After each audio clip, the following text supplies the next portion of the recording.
Assalamualaikum warahmatullahi wabarakatuh. Perkenalkan, nama saya Sonia Anggraini. Di sini saya mendapatkan tugas mata kuliah pengantar pajak dan ketentuan umum perpajakan dengan dosen pengampu Ibu Lila Anggraini. Di sini saya mendapatkan tugas yaitu mengenai konsep dasar penagihan pajak.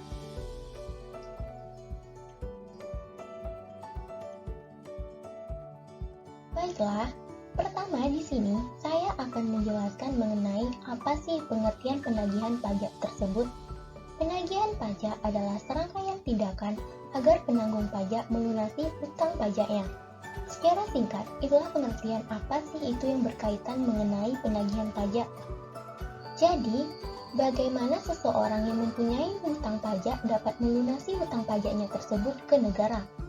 Adapun pengertian penagihan pajak secara lengkapnya yaitu penagihan pajak adalah serangkaian tindakan agar penanggung pajak melunasi hutang pajaknya dan biaya penagihan pajak dengan cara menegur atau memperingatkan, melaksanakan penagihan seketika dan sekaligus, memberitahukan surat paksa, mengusulkan pencegahan, melaksanakan penyitaan, melaksanakan penyanderaan, dan menjual barang-barang yang telah disita.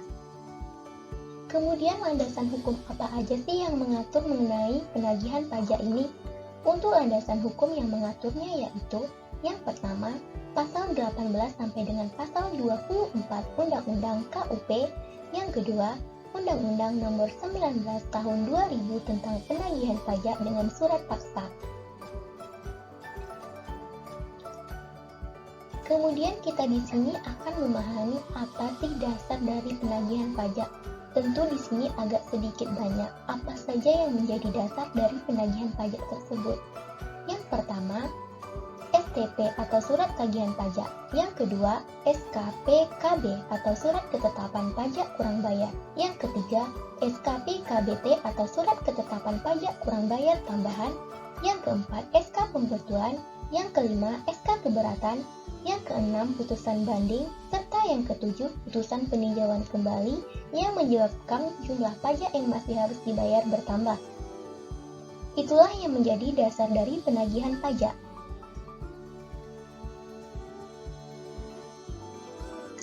Kemudian kita mempelajari yang berikutnya yaitu sifat utang pajak. Sifat utang pajak itu apa aja sih sebenarnya? Yang pertama, dapat dipaksakan. Yang kedua, dapat menunjuk orang lain untuk ikut membayarnya. Yang ketiga, dapat ditagih seketika. Yang keempat, mempunyai hak mendahului terhadap utang yang lain atau lebih utama pelunasannya daripada utang yang lain. Yang kelima, dapat dilakukan pencegahan atau penyanderaan terhadap penanggung pajak. Kemudian, setelah sifatnya, kita mempelajari tata cara penagihan pajak apa aja yang berkaitan dengan penagihan pajak ini. Tata caranya itu seperti apa? Itu akan kita bahas poin per poin, sehingga akan mudah dimengerti dan dipahami. Tata cara penagihan pajak, yang pertama, surat teguran, yang kedua, surat paksa, yang ketiga, penyitaan, yang keempat, pelelangan, yang kelima, hak mendahulu, yang keenam, penagihan seketika dan sekaligus, yang ketujuh, pencegahan dan penyanderaan, yang kedelapan, gugatan.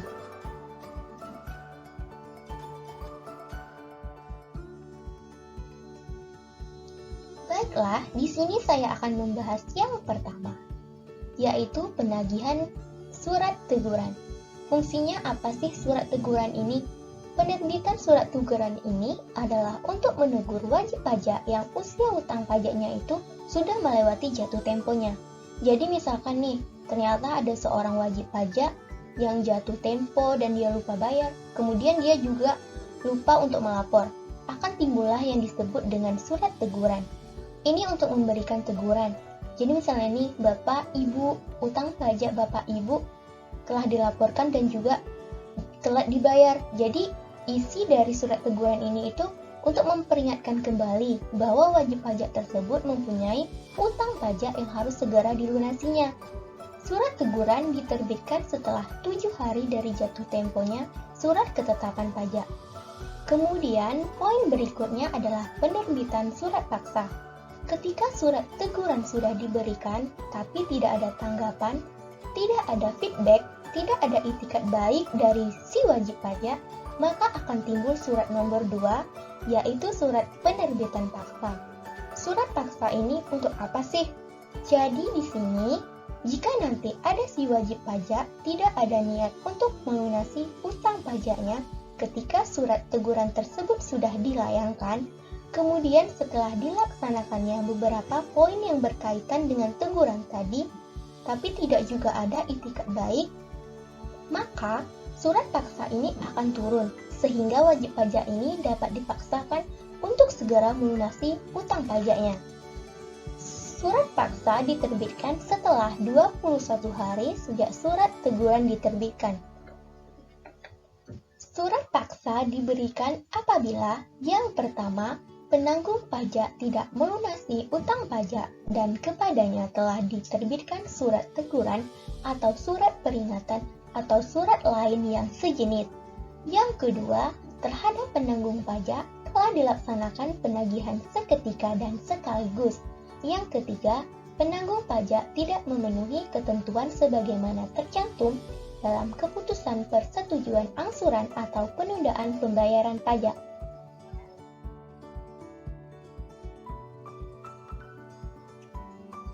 Selanjutnya, poin 3 berkaitan dengan penyitaan. Penyitaan adalah suatu tindakan yang dilakukan oleh jurusita pajak untuk menguasai barang penanggung pajak guna dijadikan jaminan untuk melunasi utang pajak menurut peraturan perundang-undangan yang berlaku. Tadi seketika sudah surat paksa sudah keluar, maka jurusita atau dirjen pajak yang memang ditugasi untuk menyita sebuah aset dari si wajib pajak karena tidak ada itikat baik tersebut dapat melakukan penyitaan berupa aset-aset terkait dari si wajib pajak tersebut. Nah, itu merupakan aset keuangannya. Itu aset lancar, uang giro, atau apapun atau mungkin aset tetapnya seperti mobil, kendaraan, atau misalkan gedungnya. Bahkan seperti yang sering kita jumpai di jalan-jalan, mungkin ada beberapa gedung-gedung yang tersegel dengan bacaan wajib pajak ini tidak melunasi pajaknya. Itu biasanya yang sering terjadi, jadi itu memang disita oleh pihak pajak. Selanjutnya yang keempat yaitu pelelangan. Fungsi dari sita tadi adalah untuk melakukan pelelangan. Pelelangan ini berfungsi untuk apa sih? Ketika nanti barang yang disita sudah terjual itu diharapkan menjadi uang untuk melunasi hutang si wajib pajak tadi. Jadi barangnya itu akan dilelang. Kemudian nanti akan ada pembeli di situ, maka hasil keuntungan dari pelelangan tersebut dijadikan sebagai pelunasan hutang si wajib pajak.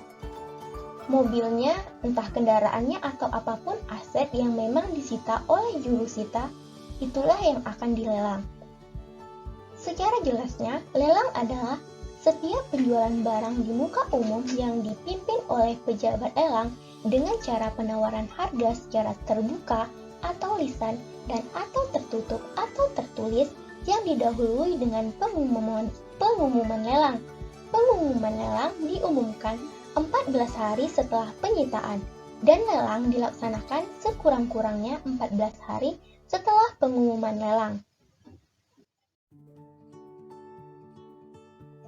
Kemudian poin kelima adalah hak mendahulu.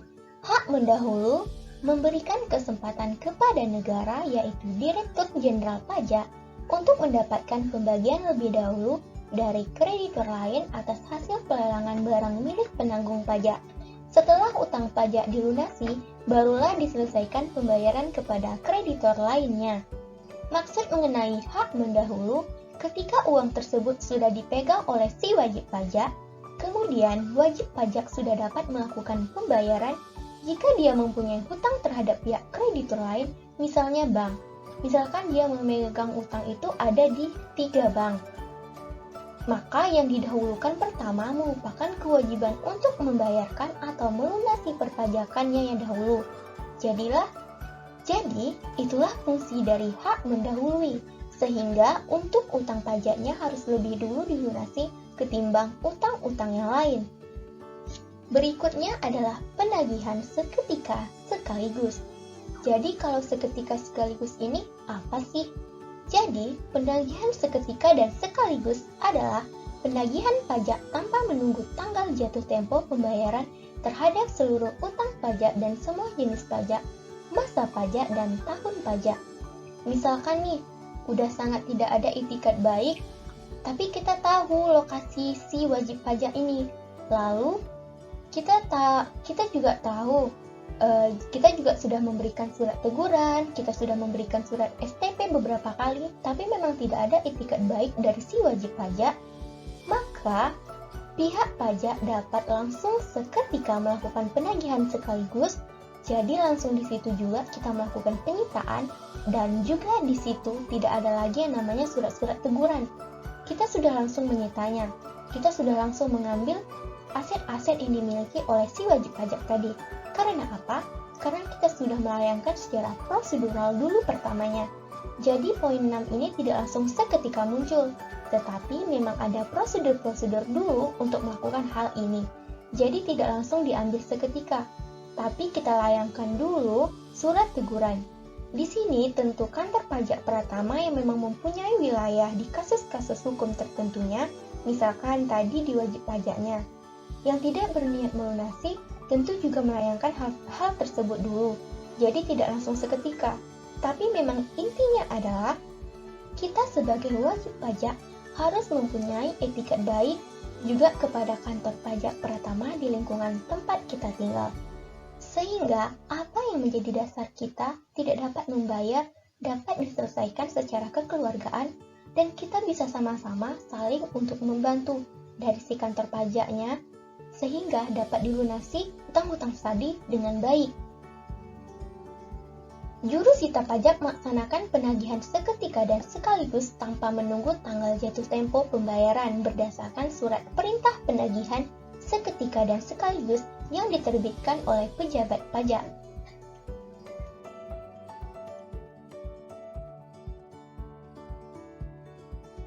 Kemudian, yang nomor 7 adalah berkaitan dengan poin pencegahan dan penyanderaan.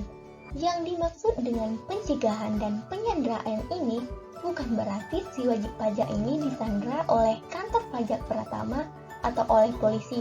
Tentu saja tidak seperti itu.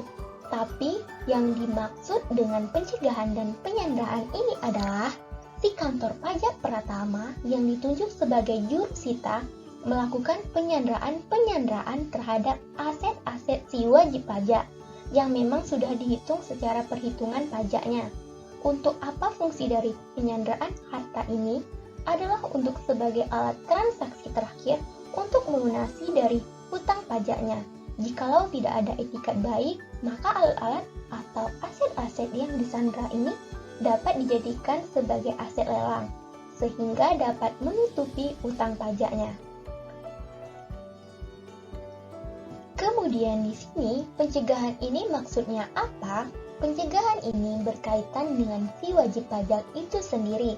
Jadi wajib pajaknya itu tidak semena-mena langsung dapat kabur dari Republik Indonesia ini. Biasanya itu sekitar 6 bulan. Karena kasus-kasus yang sering terjadi adalah banyaknya orang-orang yang berhutang pajak lalu kabur ke luar negeri, sehingga tidak dapat terlacak oleh Ditjen Pajak Indonesia, sehingga dapat merugikan penerimaan negara kita. Jadi pencegahan di sini fungsinya apa? Yaitu men-shutdown atau mematikan visa atau paspor dari si wajib pajak tersebut yang wajib pajaknya itu agak nakal, agar dia tidak dapat pergi kabur ke luar negeri, sehingga dapat diselesaikan masalah hutang pajaknya dengan baik dan benar. Untuk lebih jelasnya, saya akan membacakan tentang apa sih yang dimaksud dengan pencegahan dan penyanderaan. Pencegahan adalah larangan yang bersifat sementara terhadap penanggung pajak tertentu untuk keluar dari wilayah negara Republik Indonesia berdasarkan alasan tertentu sesuai dengan ketentuan peraturan perundang-undangan. Sedangkan penyanderaan adalah pengekangan sementara waktu kebebasan penanggung pajak dengan menempatkannya di tempat tertentu. Masa pencegahan dan penyanderaan paling lama 6 bulan dan dapat diperpanjang selama-lamanya 6 bulan. Selanjutnya yaitu yang nomor 8 adalah gugatan. Ini adalah poin terakhir. Gugatan adalah suatu upaya hukum terhadap pelaksanaan penagihan pajak dan kepemilikan barang sebagaimana diatur dalam undang-undang yang diajukan dalam jangka waktu 14 hari sejak surat paksa, surat perintah melaksanakan penyitaan, atau pengumuman lelang dilaksanakan. Jadi fungsinya untuk apa? Tentu saja jikalau ternyata si wajib pajak yang mempunyai dasar hukum yang kuat, yang jelas, tapi karena ada suatu hal yang ibaratnya miskomunikasi, maka fungsi dari gugatannya dapat dilaksanakan sehingga bisa mencari jalan keluar yang memang jalan keluar terbaik.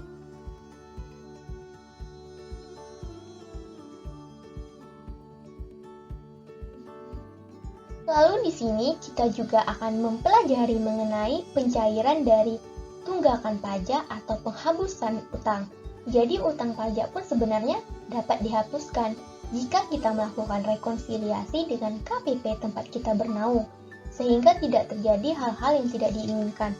Tentu wajib pajak dengan KPP tempat bernaung itu ingin semua masalah yang berkaitan dengan utang pajak ini dapat diselesaikan dengan kekeluargaan, dapat diselesaikan dengan baik, tidak terjadi hal-hal yang tidak diinginkan, sehingga pencairan tunggakan pajak pun ini bisa dilakukan sebenarnya. Poin-poin yang menyebabkan pencairan atau pajak itu terhapus adalah A. Wajib pajak atau penanggung pajak tidak dapat ditemukan atau meninggal dunia dengan tidak meninggalkan warisan dan tidak mempunyai ahli waris atau ahli waris tidak dapat ditemukan. B. Wajib pajak dan atau penanggung pajak tidak mempunyai harta kekayaan lagi. C. Penagihan pajak secara aktif telah dilaksanakan dengan penyampaian salinan surat paksa kepada penanggung pajak melalui pemerintah daerah setempat. D. Hak untuk melakukan penagihan pajak sudah kadaluarsa. E. Sebab lain sesuai hasil penelitian.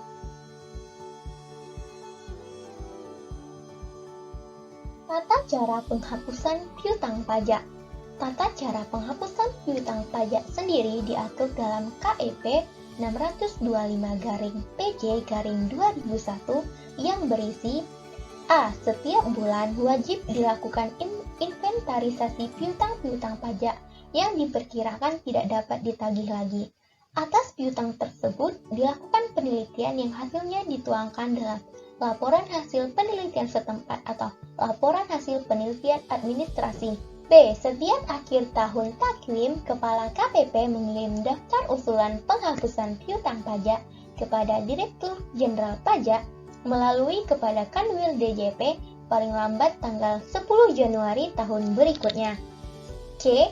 Kemudian Dirjen Pajak membuat dan menyampaikan konsep keputusan Menteri Keuangan dan lampirannya kepada Menteri Keuangan. D. Setelah Menteri Keuangan menandatangani keputusan yang dimaksud, maka Kepala KPP membuat petikan keputusan Menteri Keuangan tentang penghapusan piutang pajak dari salinan keputusan Menteri Keuangan yang diterimanya. Baiklah, sekian presentasi dari saya. Mohon maaf apabila ada salah kata. Saya akhiri dengan wabillahi taufiq wal hidayah. Wassalamualaikum warahmatullahi wabarakatuh. Orang bijak taat pajak.